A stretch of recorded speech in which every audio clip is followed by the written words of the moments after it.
Hola a todos, muy buenas noches. Mi nombre es Armando y les doy la bienvenida a este capítulo 4 de Verbo Comisura, un ciclo de entrevistas dedicado a charlar con investigadores y también con creadores de literatura.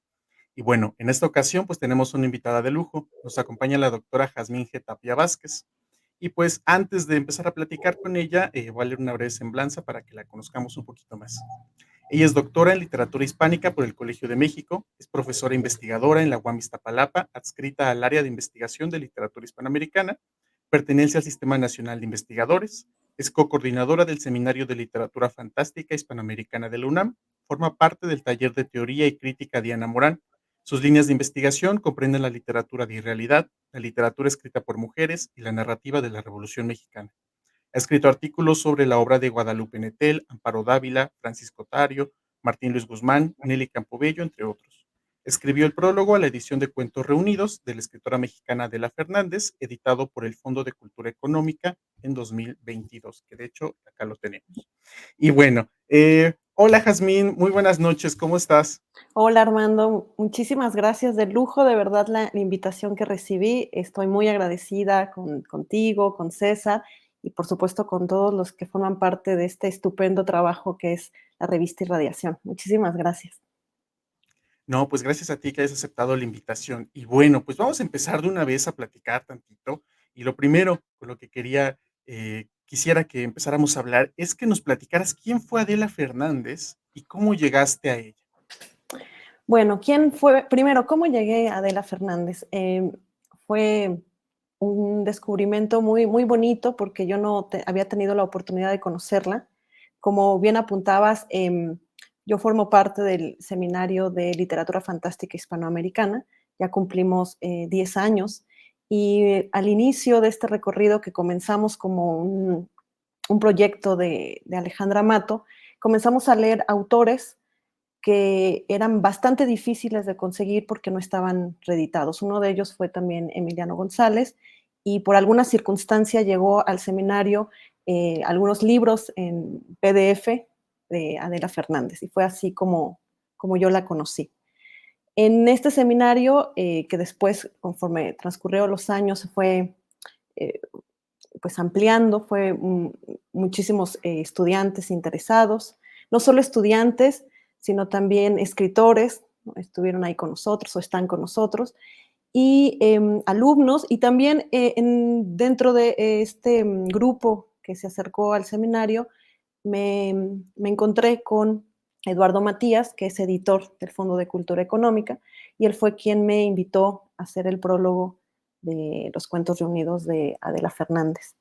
Y bueno, para mí fue una invitación abrumadora por ser el fondo, pero sobre todo por intentar de alguna manera desentrañar de manera muy somera en el prólogo algunos hilos de la narrativa de esta escritora extraordinaria y muy poco conocida.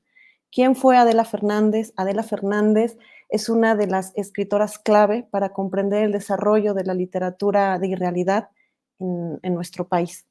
No quisiera dar datos biográficos que ya todo el mundo conoce, pero me parece importante señalar em, su, su, vínculo filial también, ¿no? Con Emilio el Indio Fernández, porque creo que es fundamental también entenderlo para, o tenerlo en mente para comprender de alguna manera ese, ese estado de marginalidad que por muchos años Adela Fernández tuvo en tanto escritora, ¿no? Bueno, Adela Fernández es una escritora que tiene un gran conocimiento de la tradición literaria, y tiene una pluma muy variada, muy multifacética. Lo mismo escribió cuentos, escribió guiones cinematográficos, obras teatrales, también escribió muchísimo ensayo y por supuesto biografías, ¿no? Una de las más importantes, tiene dos, una de las más importantes es la biografía que escribe a su padre o de su padre, y también tiene ensayos muy variados, de tópicos muy variados. Uno de ellos se trata de las drogas, el uso de ciertas sustancias alucinógenas. Otro que tiene sobre el suicidio, y también tiene diccionarios, también tiene libros sobre recetas de cocina. Es decir, es una escritora con una pluma amplísima y con una sensibilidad creativa muy destacada. Algo que me llama mucho la atención, comentas, además, un poquito en el prólogo de este libro de cuentos, es también el contexto en el que aparecieron, ¿no? Es decir, si bien empezó a publicar desde el 70, después en el 80 y el 90 aparecen otros 2 libros de cuentos, y me preguntaba de repente también cuál era la situación, contextual en el que se dio esta obra, ¿no? Es decir, ¿cómo fue recibida? ¿Qué papel ocupaba, a decir de tus investigaciones, la literatura fantástica o de realidad en la literatura mexicana de ese momento, ¿no? Pienso que seguramente no era, el mismo la misma recepción que tenemos actualmente, ¿no? Ujú. Quisiera que nos comentaras un poquito sobre eso. Es una muy interesante pregunta y primero que nada tengo que decir que afortunadamente a raíz de esta publicación que hace el Fondo de Cultura Económica, ya hay mucho más interés, ¿no? Tanto lector como de los críticos por profundizar, ¿no? En la obra de Adela Fernández y se están descubriendo vetas muy interesantes de interpretación, desde lo grotesco, desde el cuerpo, etcétera. Pero creo que eso es un asunto que debemos de considerar. ¿Qué fue lo que pasó con Adela Fernández y por qué no se leyó Adela Fernández? ¿Por qué se está leyendo hasta ahora? Me parece que esto se puede responder tentativamente, porque también mi acercamiento a Adela Fernández, bueno, aunque tiene un par de años, em, digamos que está en ciernes, porque hay muchas cosas que descubrir de ella, además de que su personalidad también es también muy enigmática, ¿no? Bueno, en principio Adela Fernández decide publicar en editoriales independientes y esto de alguna manera tuvo incidencia en la forma en la que cuánto público lector podía tener acceso a sus libros.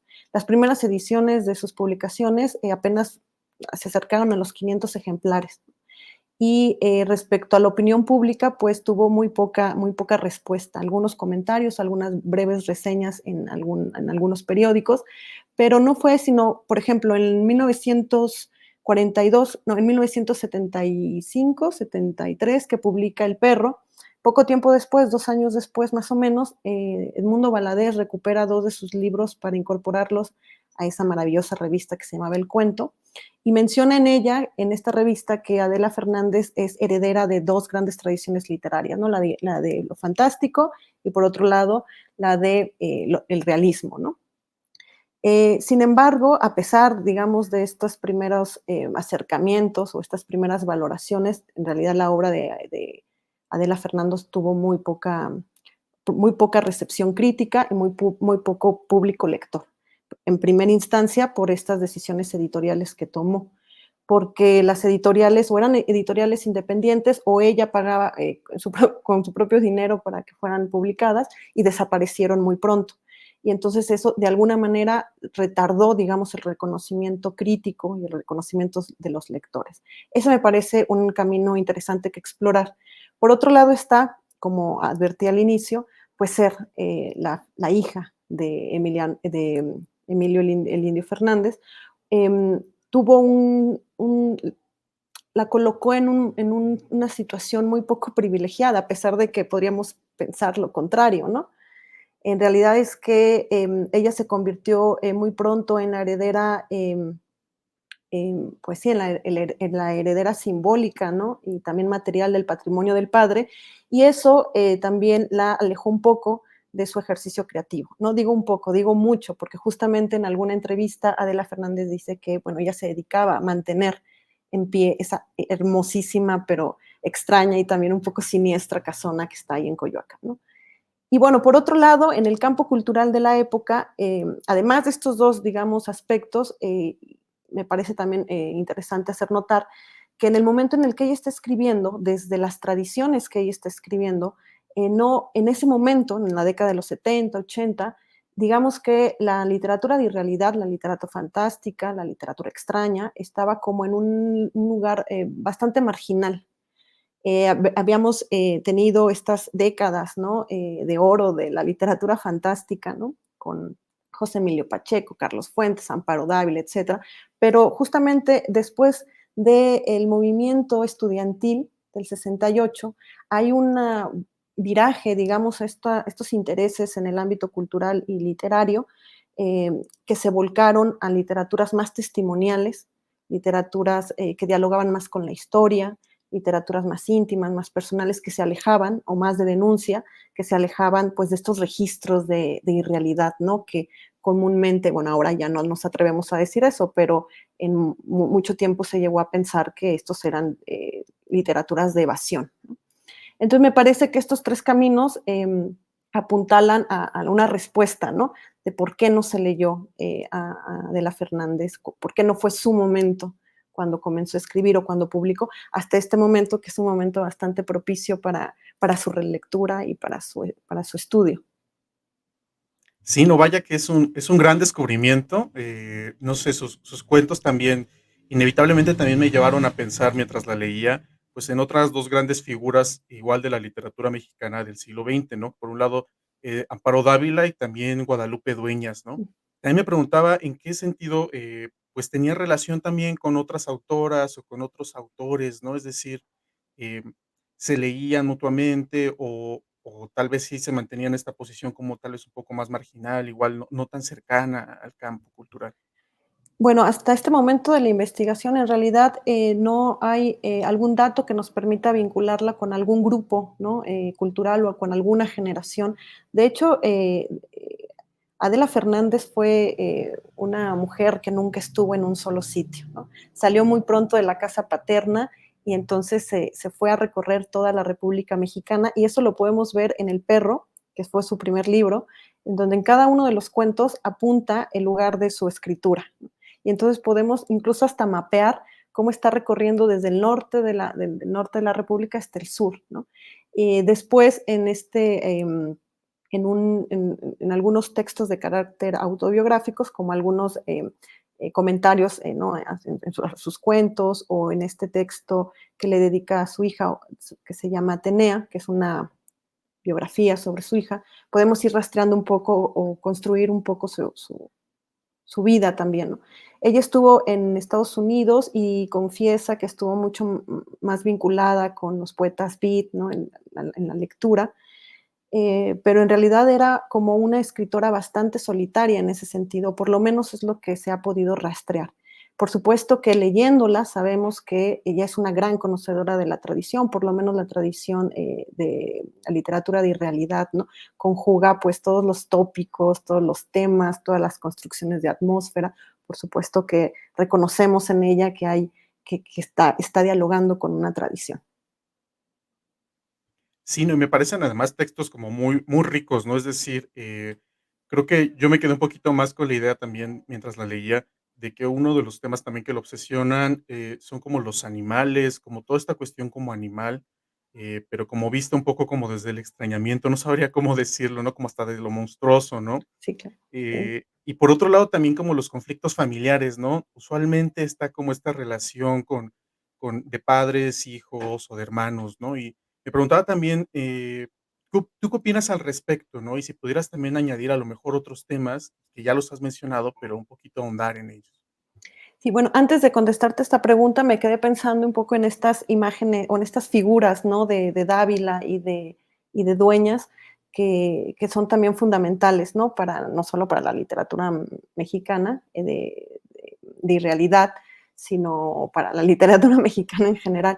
Y pienso en estas dos autoras que escriben también en la década de los 50, 60, y cómo van a ser desde dónde está articulada su poética, y pienso en ellas como unas grandes maestras del silencio. Es decir, utilizan toda una serie de despliegues, o despliegan, mejor dicho, una serie de procedimientos encaminados a construir el silencio, ¿no?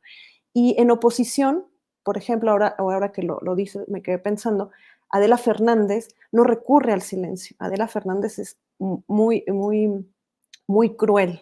Adela Fernández lo dice sin miramientos, ¿no?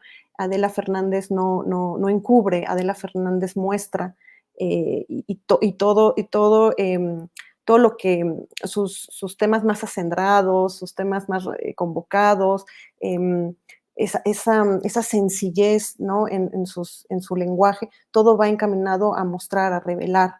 Tiene textos terriblemente brutales, de una violencia terrible, ¿no? Entonces, yo creo que en ese sentido puede haber este cambio, ¿no? De estas grandes voces femeninas que están construyendo la tradición de irrealidad, y por otro lado aparece esta figura de Adela Fernández que que de alguna manera hace un viraje, ¿no? No encubre, sino muestra.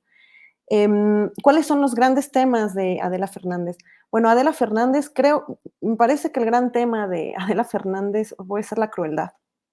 De hecho, en alguno de sus, sí, algunos, es como una suerte de prólogo que ella incorpora en una edición que reúne parcialmente su obra. Ella dice que es una maestra como de la crueldad, ¿no? Casi, casi configurando una poética en la crueldad. Y tiene mucho que ver con esta crítica que ella hace justamente a la gran institución de la familia. La familia va a ser ese tema que va a recorrer toda su obra y va a ser el centro de todas sus reflexiones, porque la mayoría de los cuentos se desatan justamente en las problemáticas relaciones filiales, ¿no? En eso que sucede dentro de las casas, que no debería de suceder, pero sucede, ¿no? Y tal vez lo más terrible, ¿no? Lo espantosamente terrible y bello a la vez, ¿no? Es que todo lo codifica desde la perspectiva, esa crueldad la codifica desde la perspectiva de los sujetos más vulnerables, ¿no? Que habitan o que conforman esa institución, como son las mujeres y los niños. Entonces aparecerá la crueldad, la violencia, el desamparo, la marginalidad, la soledad, todo esto en el seno de la familia, ¿no? Descubrir cómo lo familiar, ¿no? Eso familiar revela lo más monstruoso, ¿no? Lo más oculto. Creo que eso es una de las características de su pluma y que evidentemente tiene una finalidad crítica, ¿no? Demostrar qué tan frágiles, ¿no? Son eh, estos lazos familiares. Pensemos que en la década de los 80, pues igual tampoco se cuestionaba em, tanto, ¿no? Bueno, no, sí se cuestionaba, ¿no? En la literatura, pero ella lo hace desde una perspectiva muy cruda, muy dura, muy cruel, sí. Sí, no, en definitiva, tiene escenas o tiene partes en sus cuentos que además habría que añadir que son cuentos muy breves, muy sintéticos y que te mantiene igual eso también como siempre, como con una tensión como constante de qué está ocurriendo, ¿no? Ujú. Eh, Me gustaría volver tal vez también a la importancia justamente de regresar y de rescatar y de reeditar a escritores, pues, que igual no fueron muy conocidos, o bueno, no son muy conocidos actualmente, ¿no? Por todos esos avatares como editoriales, ¿no? Ujú. Los que han pasado. Eh, y no sé, quisieras que ahondaras un poquito, en este asunto, ¿no? En la importancia como de la investigación y de retomarlos, ¿no? Ahorita nos mencionabas que, también se debe un poco al trabajo en el Seminario de Literatura Fantástica, ¿no? Pero me hace pensar y me hace cuestionarme también qué otros casos a lo mejor tenemos que todavía valdría la pena también como estar todo buscar un poquito más, ¿no? Sí, por supuesto, eso es un reto que tenemos enfrente y bueno, que se ha hecho como parte de nuestra formación, ¿no? En estudios literarios. Eh, Eso es un camino que todos tenemos que recorrer, ¿no? Ir a las bibliotecas, consultar archivos, buscar, indagar, sorprendernos por los hallazgos, ¿no? Y, y bueno, ese es el gran reto, ¿no? Que continuar, ¿no? O mantener, digamos, ese gusto por el archivo, por las horas en el archivo, ¿no? Tú lo sabrás muy bien. Por supuesto que ahí están, en esos archivos están las voces de muchos escritores, escritoras que escribieron, que publicaron en periódicos y que se han quedado ahí, ¿no? Y entonces es pues, un poco nuestra responsabilidad hacer estos intensos trabajos de investigación y de rescate. Pienso, por ejemplo, en una autora también que es muy poco conocida y que solo fue rescatada, pues eso, ¿no? Ir al archivo, investigar, indagar en, en María Luisa Roslanda, por ejemplo, ¿no? Em, bueno, y en muchos otros, ¿no? Ahí están, pero también hay autores que pareciera que ya se ha dicho todo sobre ellos desde la crítica literaria y todavía falta meternos en los archivos para buscar qué más hay. Pienso, por ejemplo, en Martín Luis Guzmán y ese archivo que está en la UNAM, que está ahí, ¿no? Y al parecer en esta época ya a nadie le interesa Martín Luis Guzmán, pero todavía hay algo más que descubrir.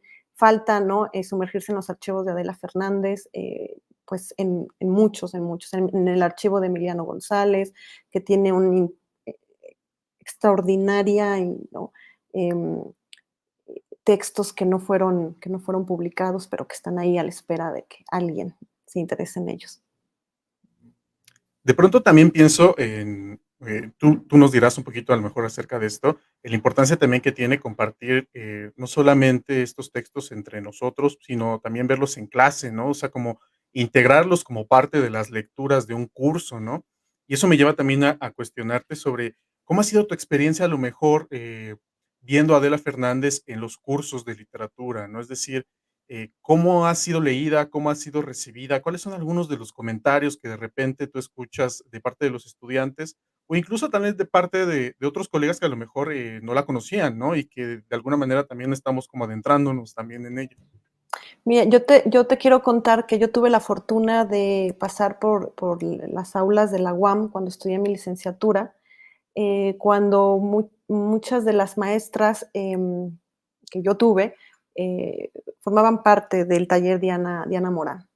Entonces yo, de alguna manera, mi formación siempre estuvo vinculada con la lectura y el análisis de las escritoras. Todas estas grandes profesoras que yo tuve, la doctora Aralia, Ana Rosa Domenela, todas ellas incluían en sus programas a mujeres.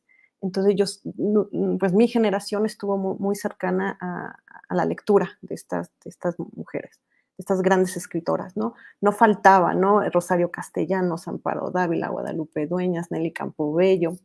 Entonces, en ese sentido, yo intenté siempre replicar, o yo intento replicar con mis alumnos, con mis alumnas, pues eso, ¿no? La presencia de estas grandes escritoras que no por ser mujeres no se tienen que leer, sino porque además son extraordinarias escritoras, ¿no? Y ha sido pues recibido pues muy naturalmente, ¿no? Eh, de hecho, estamos frente a una generación que no es nada pasiva frente a los programas, ¿no? Te exigen, ¿no? La presencia de voces femeninas, de voces disidentes, de otro tipo de literatura. Entonces nos ponen en una situación donde uno tiene que estar moviéndose siempre pues, su área de confort, ¿no? Entonces buscar, ¿no? Estos nuevos escritores, qué es lo que se está haciendo ahora, porque sí, son una generación bastante exigente en ese sentido, que cuestiona todo y desean saber más y explorar los límites, ¿no? No solo ver el canon, sino como romperlo, abrirlo, ¿no?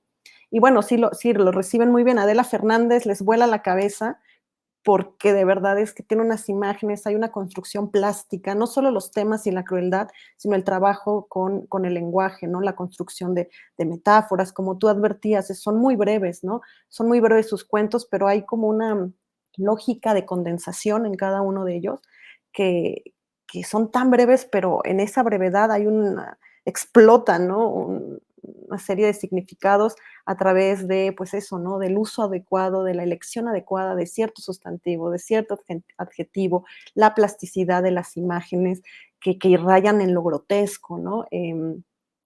La cuestión, pues eso, siempre les interesa mucho la cuestión de la sobrenaturalidad, lo fantástico, pero cuando leen esa otra beta realista, pues no pueden dejar de sorprenderse por lo impactante que llegan a ser algunos de sus cuentos.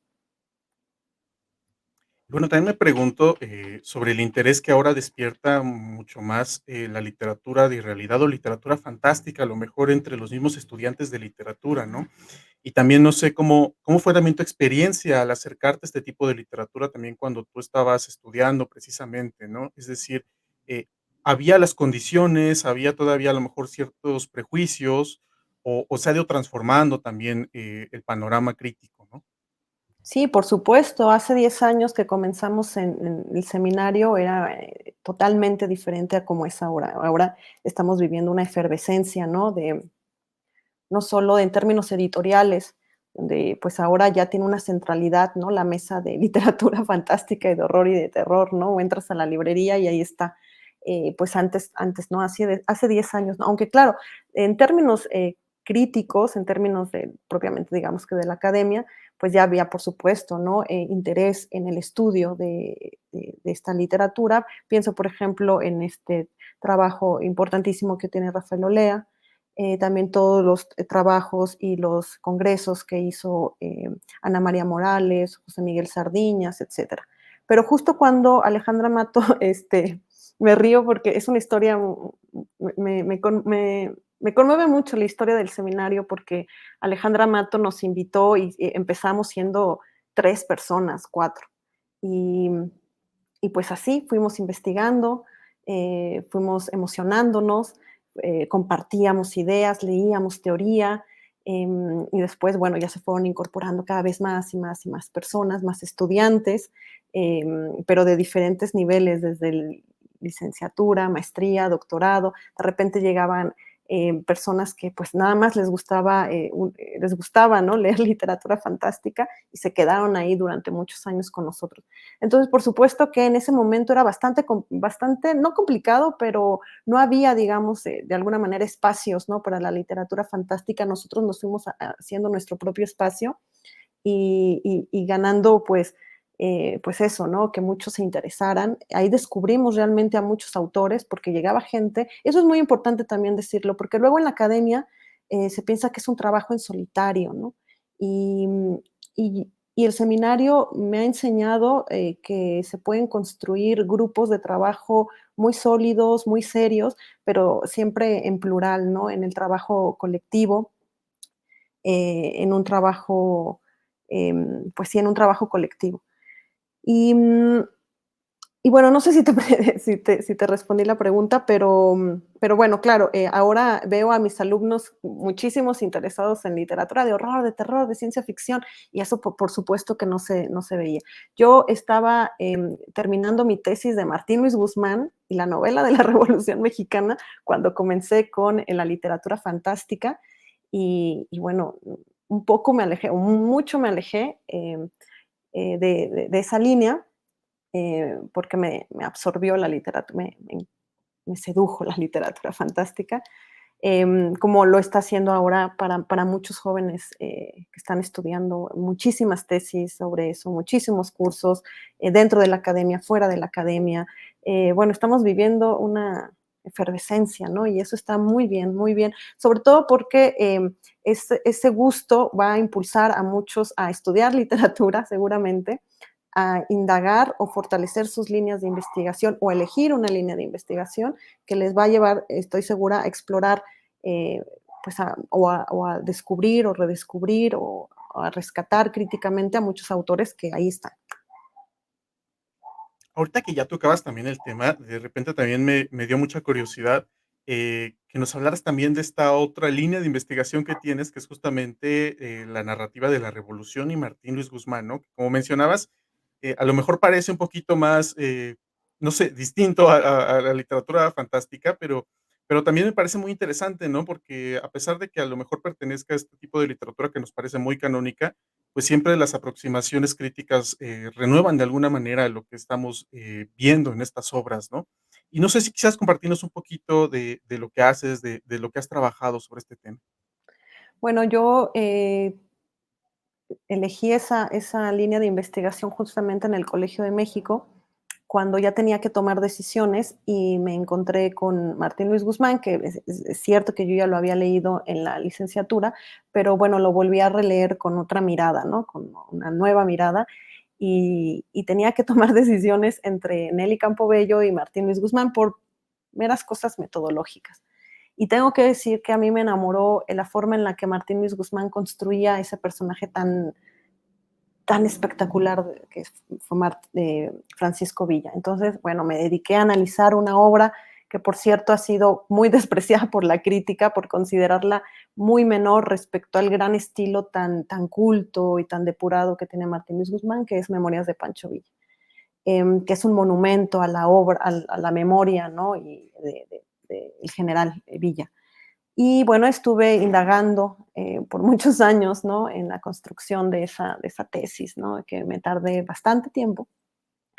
Pero cuando comencé en el seminario de literatura fantástica, yo no quería desvincularme demasiado con mi línea de investigación, porque justamente estaba haciendo la tesis sobre Martín Luis Guzmán. Y entonces comencé a buscar en obras de estos grandes nombres que conforman eso que conocemos como el canon, ¿no? De la novela de la Revolución Mexicana, que Rafael Olea Franco bien acertó a llamar narrativa de la Revolución mexicana, empecé a indagar en sus obras para encontrar algunos elementos que tal vez pudieran acercar alguno de sus cuentos, algunos de sus relatos a algo que pudiera ser de irrealidad, porque yo no quería salirme de mi línea, ¿no?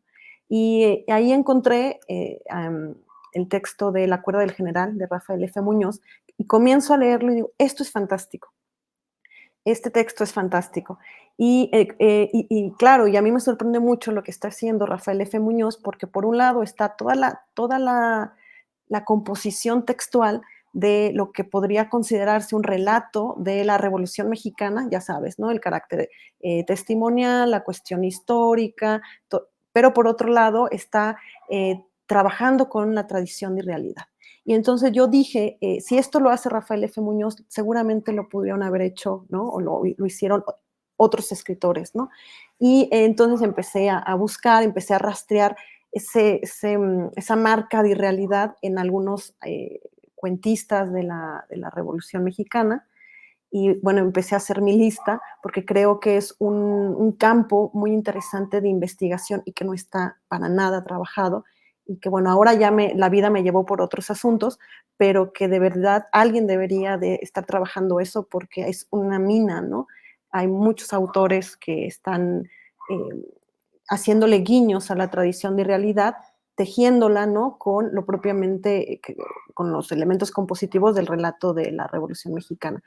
Eso es, de verdad, me parece un campo de investigación, además fundamental para entender el desarrollo de la literatura de realidad y también de la conformación de lo que conocemos como narrativa de la Revolución Mexicana, porque cuando nosotros leemos ciertas antologías de literatura fantástica, parece que hay un hueco, ¿no?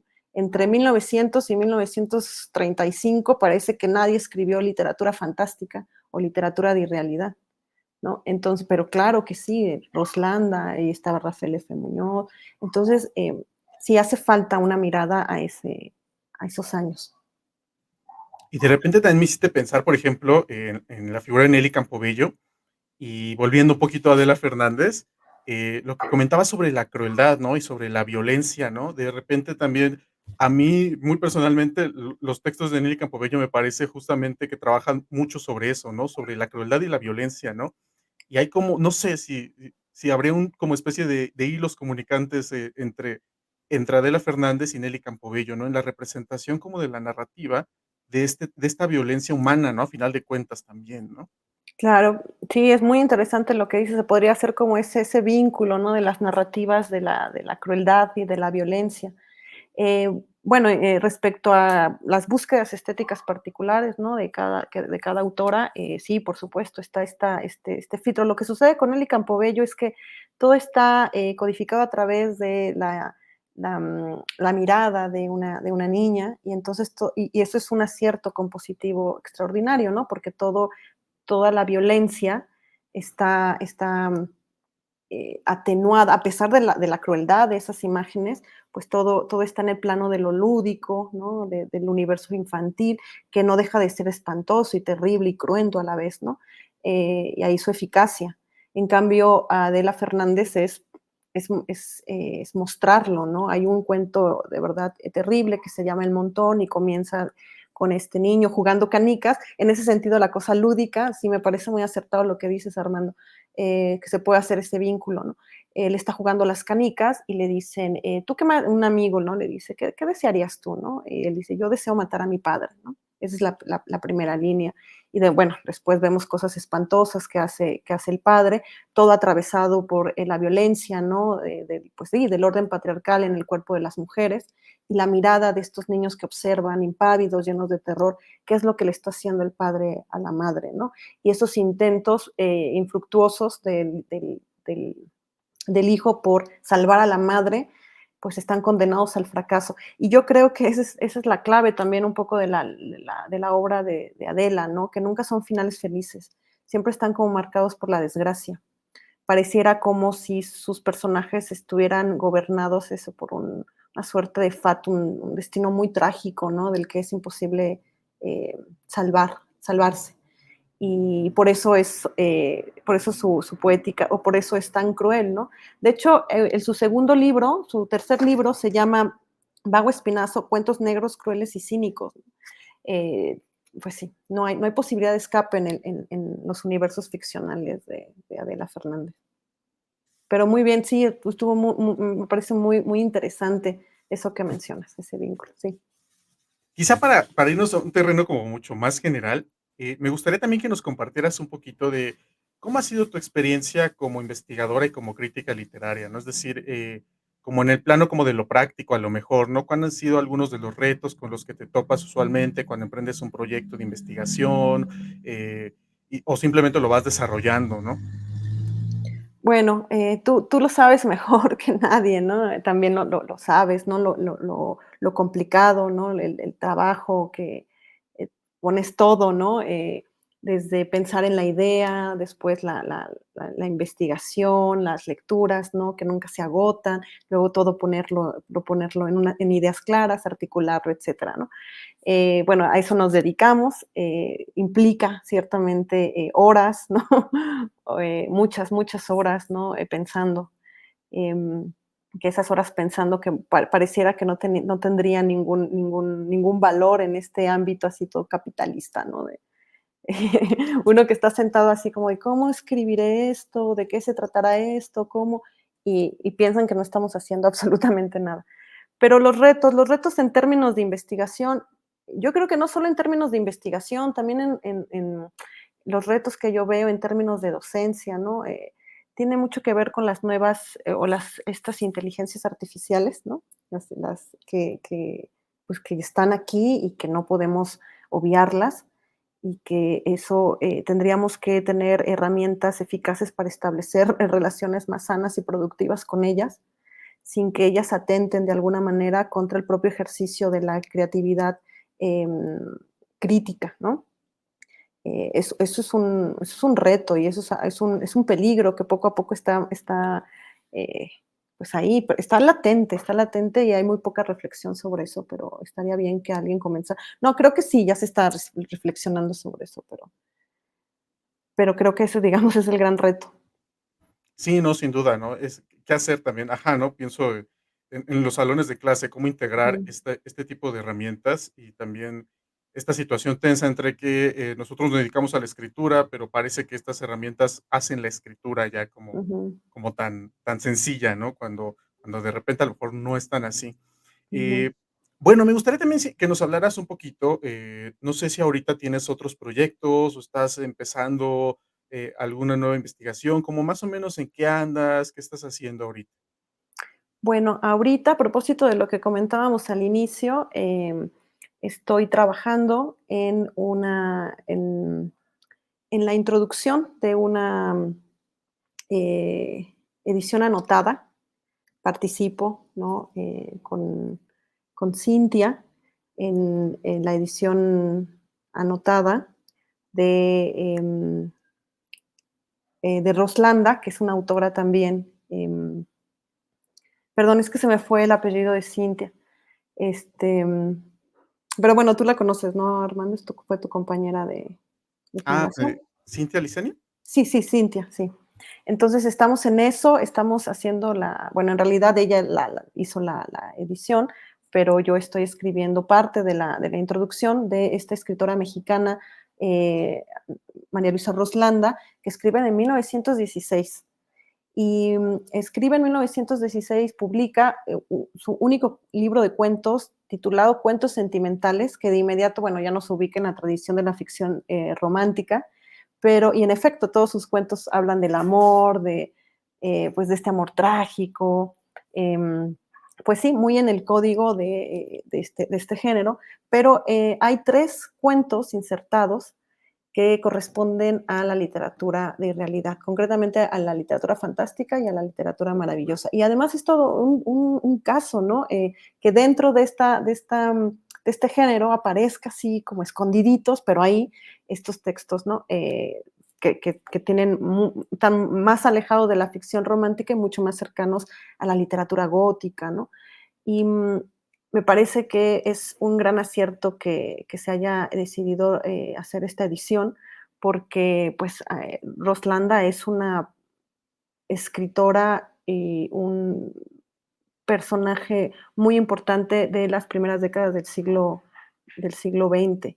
Y celebro ese entusiasmo del Colegio de México por rescatarla, porque es necesario también que se conozca no solo su actividad de escritura, sino su participación. Bueno, no daré muchos datos, pero de verdad es que fue una mujer que estuvo súper vinculada con los grupos culturales de la época, fue la primera directora, ¿no?, de la radiodifusora, de la primera radiodifusora en México, estuvo muy vinculada con los proyectos vasconcelistas. Bueno, hizo muchísimo, muchísimo. Y bueno, en eso estoy, y también sigo con Adela Fernández, leyéndola, buscando rutas de lectura. Eso, sigo con mi Adela. No, pues muchas gracias igual por esta plática. Y quizá antes de irnos también, algo que acostumbramos últimamente en este ciclo es que nos platiquen un poco de qué andan leyendo, o qué libros ahorita, como que llaman la atención, para ustedes, ¿no? Es decir, pueden ser lecturas de cualquier tipo, ¿no? Al final de cuentas, no solo literatura, a lo mejor. Bueno, ahora por obligación releí, no, leí, bueno, ya no me acuerdo si fue una relectura, pero sí tendría que ser em, am, a Guadalupe Dueñas para una clase, ¿no? De hecho, ya el Fondo de Cultura Económico ya sacó la segunda reedición de su obra completa, y parece que trae muy nuevos datos, muy interesantes datos y nuevos textos, ¿no? Creo que la que lo coordina en la editora es Lopategui, ¿no? Bueno, eso leí, y también leí que no tiene nada que ver con literatura fantástica ni de la Revolución Mexicana, pero regresé pues al canon, a lo clásico, y estoy leyendo El beso de la mujer araña de Manuel Puig, que es extraordinario, conmovedor, bueno, es una belleza. Y pues eso, sirvan estas recomendaciones. Seguramente ya todos leyeron a Guadalupe Dueñas y a Manuel Puig, pero estoy asombrada por él. Sí, no es lo mismo volver otra vez a leerlos, ¿no? A lo mejor, pasado el tiempo, uno encuentra nuevas cosas y le dicen otras cosas, ¿no? Claro, sí. Pues, te agradezco mucho que hayas estado con nosotros, el día de hoy, esta noche, en esta entrevista, este capítulo 4 de Verbocomisura. Les agradezco también a todas las personas que han estado siguiendo la transmisión. Pueden dejar sus comentarios, aquí se va a quedar la grabación. Nos dicen, por ejemplo, la lechuza ciega, una verdadera crack, súper conocedora. Gracias, Manuel. Además, bueno, Eh, también quiero decir que La Lechuza Ciega es una librería virtual que de verdad nos ha salvado de mucho a todas estas personas que nos gusta esto del horror, del terror, de la literatura fantástica, porque tiene unos libros, muchos de ellos inconseguibles, una colección también, una selección de textos muy, muy, muy adecuada, muy fina. Gracias, Manuel, desde acá también te mando a saludar por ofrecernos esos títulos maravillosos. Pues te agradezco nuevamente, Jazmín, que hayas aceptado la invitación. Los invito a que sigan el próximo capítulo. La próxima semana vamos a tener de invitada a la escritora Dalia de la Cerda. Va a estar platicando también con nosotros en el capítulo 5 de Verbo Comisura. Este fin de semana aparecerá el nuevo número de la revista. Entonces también atentos a las redes sociales y no se olviden de seguirnos por Facebook, Instagram, o en Twitter o X, como le quieran llamar, y ahora en TikTok también. Pues nada, muy buenas noches, Jazmín. Muchísimas gracias, Armando, y muchísimas gracias a todos los de Irradiación. Muchísimas gracias. Hasta la próxima.